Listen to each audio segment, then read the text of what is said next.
Hello, I'm Ruth Lindeman. I'm the reference and instructional librarian here at Danville Area Community College. And this is a workshop for faculty considering using OER or interested in using open educational resources, but not quite sure how the library can help them.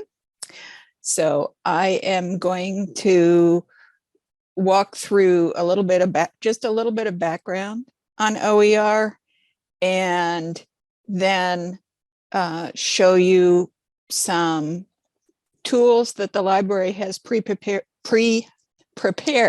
for you. And then I will stop the recording at that point.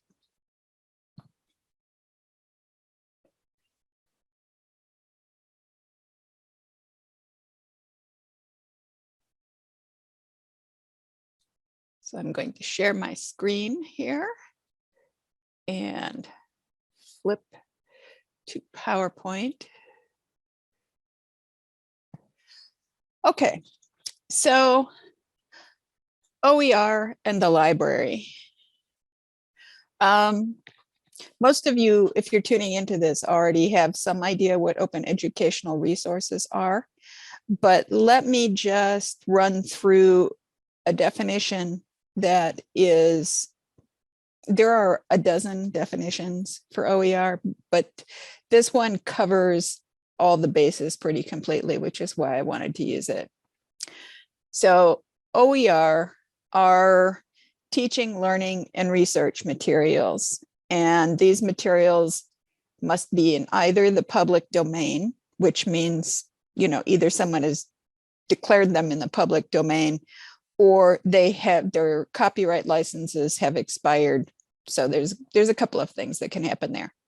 Or it's licensed in a manner that provides everyone with free and perpetual permission to engage in what are called the 5R activities.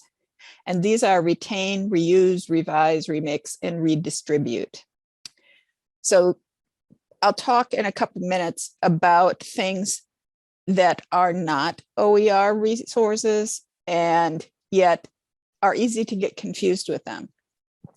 So to run through these 5 parts, retain means that the person who wants to use it, the faculty member or the student, can make it and own and control a copy of the resource.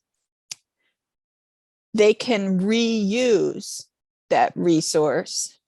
So they can take the original and just use it as it is. They can revise it. They can remix it.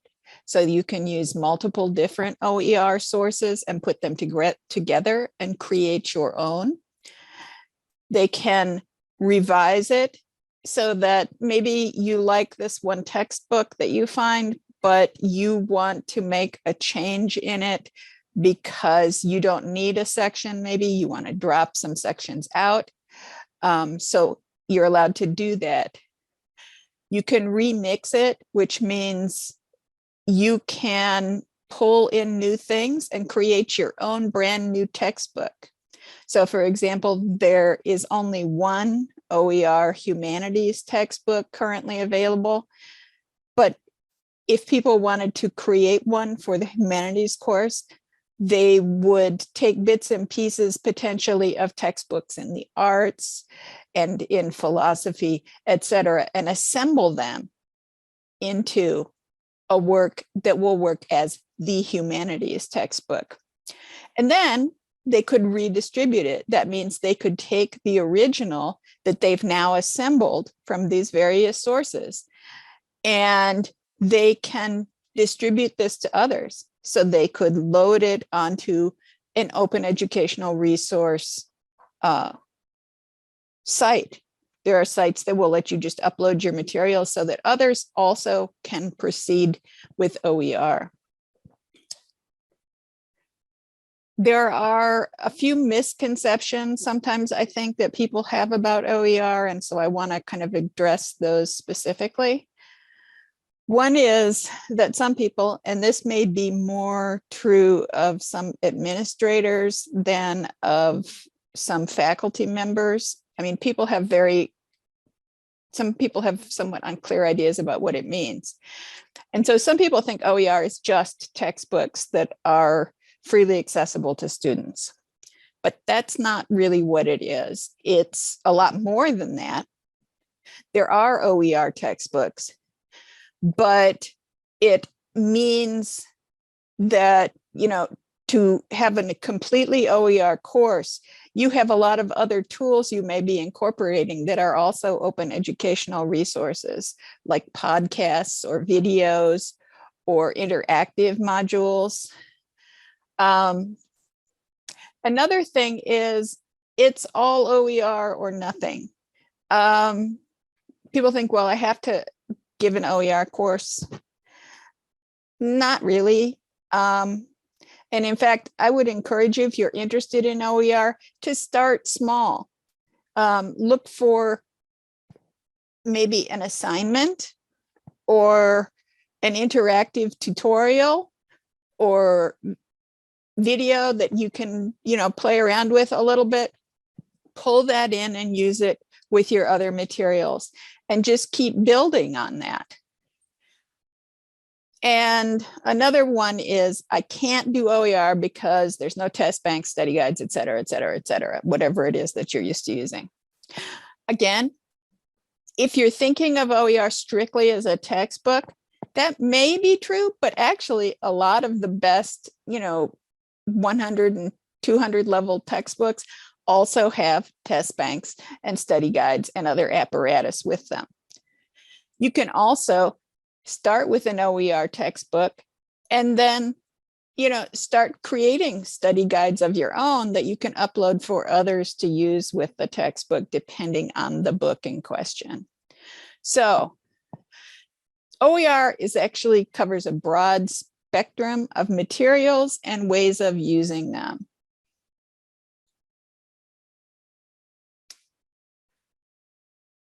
So there's a lot of other things that sometimes people might mistake for OER. And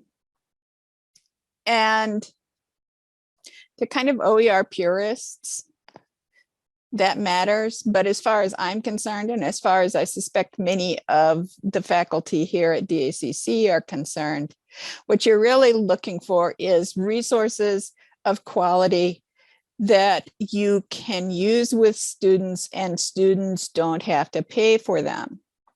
So these materials that are in this list are things that you might point to, and you probably already do this. You probably point to content on YouTube, for example, and or websites, and you point your students to them and say, use this. Now, you don't control that content and you can't change it, but it's still something that's free to your students. And that can be part of your general project. Another thing is open access content. And that includes some of the above. But the thing is that open access means that the item is always online. So it's a digital format and it never requires passwords or logins, payments, et cetera, et cetera. So probably you are familiar with the idea of open access books and open access journals. So that's what falls into that category. And there's a lot of that material, and the amount of that material, just like the amount of OER material, is growing by leaps and bounds. So even if in the past you've been a little reluctant to use these, or you were questioning their quality, that quality and volume of materials is improving all the time. Library content. This is material that we in the library license for DACC faculty, staff, and students. And so, that includes the materials in our databases, like journal and magazine content and ebooks and streaming videos. We're paying for it so that your students have direct access. And as far as I'm concerned, if you're thinking about trying to go, you're not locked into OER specifically, what you're looking for is a free set of resources that your students can use. The library provides a lot of material. And here's the kicker. You can also request us to license specific content. So if there's something that you know would be really helpful to your students, we will try and license that for you. I mean, that's part of why we're here. And so you just need to come and talk to us about what it is. The one thing that libraries have a very hard time licensing are conventional textbooks. And that's because their model is designed to specifically exclude libraries. And so I want you to understand that we can work around that. And there are some databases that are more advanced. For example, our Overdrive Libby database will allow us to license things for a period of time, for example, and license up to 100 copies of them. So if there's a book, just a conventional book you would like your students to read, if it's in the Overdrive catalog, there's a chance we can license it with multiple users in mind. At the very least, have us look, because that's what we're here for.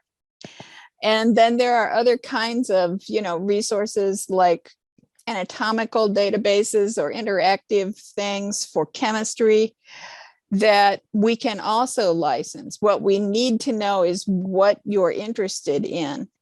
We can also license, as you probably realize, specific streaming video content. So if there's video content that would be useful to you, for example, if you were looking to use a lecture from the great courses as a piece of material for your students, we can license that for you. So there's a lot of material out there. So there are a number of ways the library can help you. And probably the single hardest part about getting started and working with OER is finding material and identifying material that's good. And that's where the library can be of help to you. So the library has a LibGuide designed specifically for faculty that includes places that you can search and resource guides about adapting material. And we also have a LibGuide about Creative Commons and Creative Commons licensing, so that it explains what those mean. And if you are reading it and you're still not quite clear, you can always talk to us, because that's part of what I do now is work with OER. We're also part of a network of OER librarians. And so if I can't find something, I know people I can ask, and people who have been doing this longer than me, and they can be a resource that we can tap for things that you may be needing. And finally, I can be your personal assistant in identifying materials and library materials, based on the learning outcomes that you want your students to achieve. And I can also help you with copyright issues, either, identifying the copyright status of materials, or, saying, well, this is not something you can use quite the way you want to, and maybe identifying an alternate source. So you're not in this alone. And on the bottom of this PowerPoint slide, you'll see the link to the LibGuide for faculty on OER. So you can record that, and I can put it in the chat. So maybe I can put it in the chat. And it's just a click from this link, you know, if you want to, if you're like, I'm never going to remember that and I'm not going to write it down. All you need to go do is go to the library's main page and click on the link that says faculty resources. And then you'll see the OER page, or pages actually, on that once you go that way. So I am going to end this and switch over to the libraries page and just kind of show you what you would, where you would want to go. So you can just look through this page, and down near the bottom, you'll see the link that says faculty resources.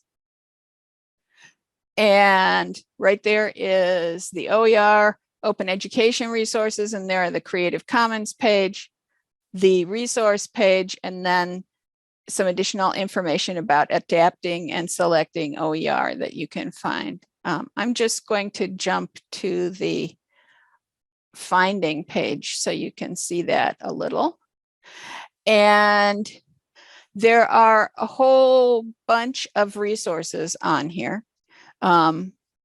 They all have different areas of focus slightly. One of the things that makes searching for OER difficult is that there is no single repository for OER.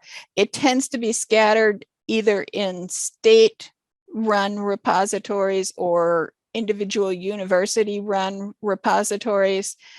And so that can make searching and making feeling like you've looked for everything a little difficult.